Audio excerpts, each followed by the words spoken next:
Los huaicos una vez netos nos han desnudado mostrándonos lo precario de la forma en que vivimos. Pero, ¿cómo hemos llegado a esto, neto? ¿Siempre ha sido así? Hace 14.000 años llegaron los primeros netos por esta tierra. ¿Qué pasó? ¿Siempre comían, se transportaban, vivían como ahora? ¿Por qué lo hemos normalizado, neto? Esto es, ¿por qué vivimos como vivimos? Lema.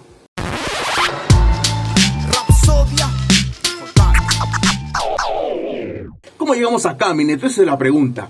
Han pasado muchos años, somos 9 millones por estas tierras. Pero para entenderlo, vamos un ratito al inicio. Hace 14.000 años llegaron los primeros netos por estas tierras. Venían del norte. ¿A qué se dedicaban? Eran cazadores, sabían tejer, se alimentaban del mar. ¿Cómo se transportaban? A pie. Así es. Y probablemente disfrutaron el tiempo que les tocó de vida. Digo esto, neto, porque a veces la tecnología nos hace creer que somos más sapiens de los que sapiens. Y la historia nos ha demostrado que hay cosas, como las que he mencionado, que cada generación ha tenido. Y no nos hizo ni más ni menos. Esa primera generación luego pasaron a ser culturas muy importantes en nuestra historia. Pasó la cultura chaví, la cultura guari también por estas tierras.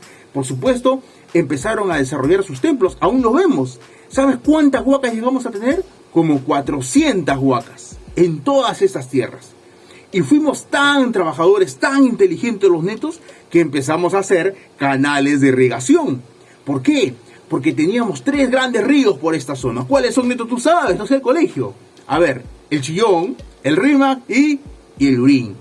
Y con los canales de irrigación hicimos de este desierto del Pacífico un valle muy hermoso. Así es. 36.000 hectáreas probablemente fue lo que se encontraron los españoles cuando ellos llegaron.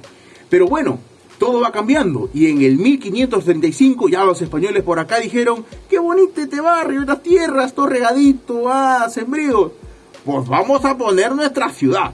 Y pusieron su ciudad y la capital de la colonia también, del virreinato, aquí, en estas mismas tierras. Pero hasta este momento, los netos, los andinos, los indígenas, habíamos disfrutado de todo, ¿no? Había, por supuesto, una organización. De hecho, el juez de aguas que organizaba y que repartía el riego estaba donde hoy está el Palacio de Gobierno. Pizarro, muy ratón, muy pericotón, dijo: pues si acá está donde reparte el agua, entonces acá voy a poner yo mi casita. Y al costado, ¿qué voy a poner? Donde está su templo, la iglesia. Así fue, mi neto. Esa fue la primera etapa y ahí es como acaba. Y empieza la segunda etapa, la etapa, ¿verdad?, del virreinato. ¿Qué pasó?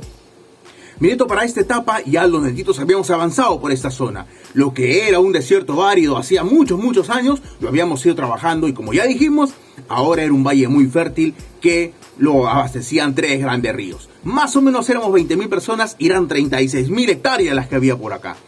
Ese panorama se encontró Pizarro. Además se encontró a un curaca, a un cacique, que era el juez de aguas y que tenía su casita, ¿sabes dónde? Ahí, al costado del río Rímac, donde Pizarro dijo: si acá está el juez de aguas y aquí es donde reparte las aguas, pues aquí voy a poner mi casita, joder. Y puso su casita. Y al costado, ¿qué puso? Pues puso su iglesia, donde estaba nuestro templo del sol. Así es. Y empezamos una nueva etapa, mi hermano. Pizarro lo primero que hizo es mirar, dijo el valle: ok, vamos a repartir. Y repartió con su ejército, con sus capitanes, hacia el Callao, y a las iglesias que lo habían acompañado, a las congregaciones, les dio la parte de lo que hoy sería Surco, ¿no? O el río Surco. Y empieza a repartir. Pero había un problema. ¿Cuál era el problema? Que en estas tierras ya había habitantes, ya había netos. Y ahora, ¿qué hacemos con los netos? Control y agrupación, mi neto. Así que los netos de aquellos años, cuando llegaron los españoles, pues ya no podían estar en los lugares principales del valle. Fueron llevados a unos lugares que lo llamaron reduccionistas de indios. Aparentemente hubieron 6.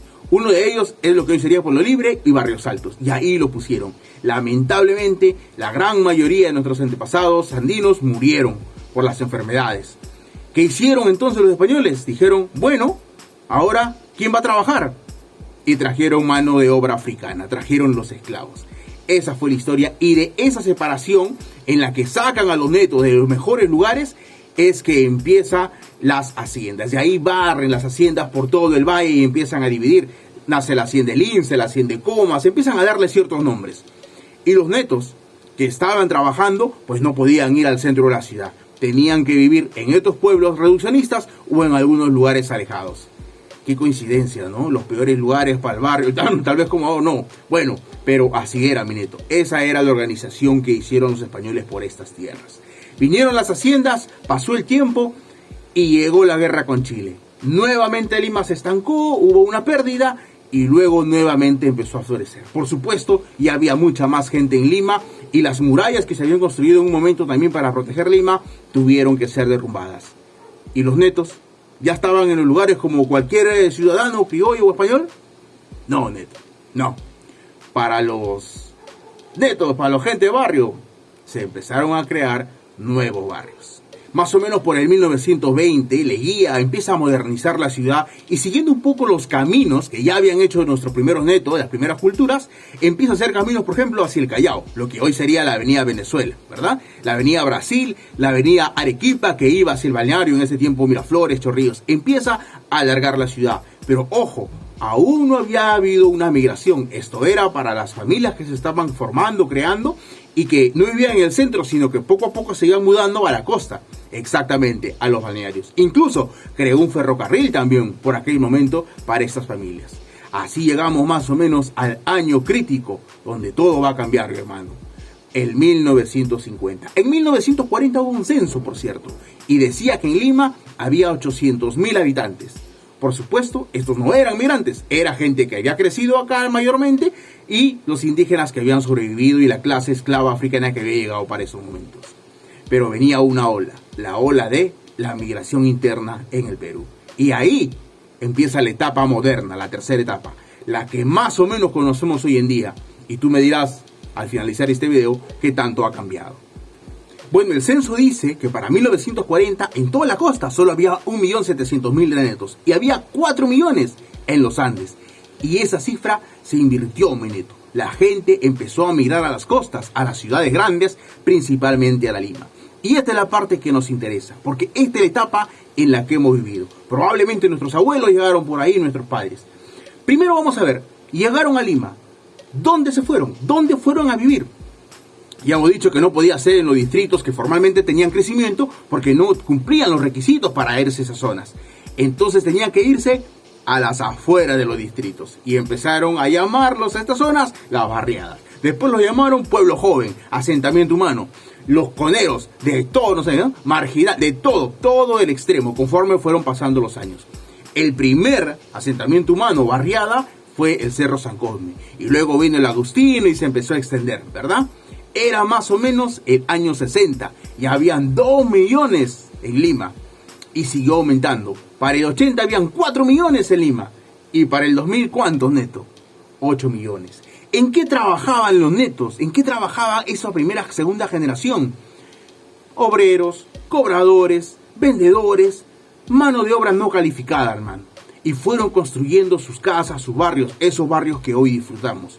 La pregunta es, ¿qué los unía? ¿Qué buscaban ellos? Cuenta la historia que buscaban ser reconocidos mediante tener un hogar. Eso nos unía, nos daba fuerza, nos cohesionaba. Yo vengo de Villa El Salvador y acá hay un lugar muy conocido que se llama La Cuadres, por ejemplo, ¿no?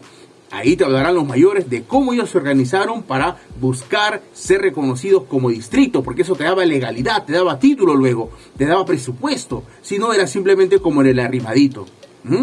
Así empezó la historia. ¿Qué comían? Bueno, el alimento no era exactamente nuestro fuerte para esta generación, no era como nuestros primeros netitos hace 10.000, 14.000 años, ¿verdad?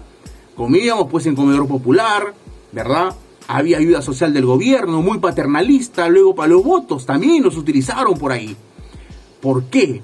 Porque en el casco urbano, en este crecimiento orgánico, ¿no? Formal de Lima, no eran tantos habitantes, no eran tantos votos comparado con los votos de esta Lima creciente. Esta Lima ya de más de 4 millones de netitos. Junto a esto ocurría que en el centro de Lima las casonas eran abandonadas, empezaba a haber más callejones, más quintas. El gobierno no le dio mantenimiento y muchas de ellas cayeron también. Empezaron a aparecer barrios también en el casco urbano. Básicamente, los netos de los 70, de los 80, tenían 4 opciones. Irse a los cerros, a la falda de los cerros, a la ribera de los ríos o irse al Arenal. ¿A dónde fueron tus abuelos, mi neto? Dímelo. ¿A dónde se fueron tus papás?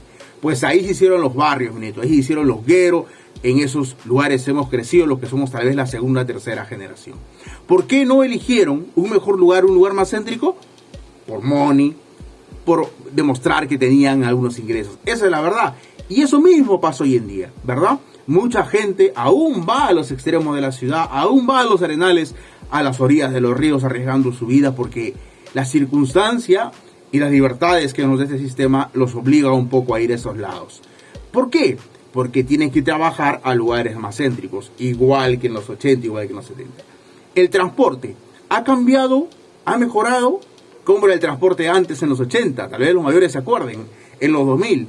Se puede decir que hoy tenemos ya un transporte articulado, moderno, con todo el auge económico que ha habido. Si vives en el casco urbano, nuevamente en la parte formal, probablemente tengas algunas facilidades. Es más, hay distritos que ya tienen, ¿verdad?, movilidad gratis dentro de su distrito, como San Borja, San Isidro. Pero en la gran mayoría de los distritos, de los extremos, eso no existe, ¿verdad? Hay una informalidad en mototaxis y en otros servicios, y también, por supuesto, una informalidad en el transporte masivo. ¿Para qué? Para ir a trabajar al centro, como hace muchos años. Hoy en día, neto, somos 9 millones en Lima. 9 millones. Somos también una sociedad limeña más vieja, porque cada vez es menos la tasa de natalidad, o sea, nacen menos netitos, y los netos mayores viven más años por la tecnología que hay y también por el cuidado. Entonces, ¿qué va a pasar en el futuro? Como ya hemos hablado, todo cambia. No podemos cerrarnos y decir, no, esta es la única forma y así se tiene que quedar forever and ever. No cambia. No, hermano. Todo cambia. Para bien, para mal, como hemos hecho un pequeño repaso. Faltan políticas, por supuesto. Pero hay gestas que se tienen que hacer porque no nos van a regalar. Así como nuestros antepasados no nos regalaron el ser distrito, ni los presupuestos. Lo tuvieron que luchar, tuvieron que organizarse. ¿Cuáles van a ser las gestas para nosotros, barrio? ¿En qué tenemos que organizarnos? Los padres, los abuelos, se esforzaron y hasta romantizaron la idea de darle educación a los hijos. Nos dieron educación. Pero muchas de esas educaciones, de esas universidades, no sirven. Porque luego te meten a una oficina a hacer un trabajo operativo también. No nos capacitan realmente. Y no hay un país industrializado. Creo que ese es el camino y la lucha que tenemos que tener. Para que en unos años las generaciones que vengan tengan algo mejor.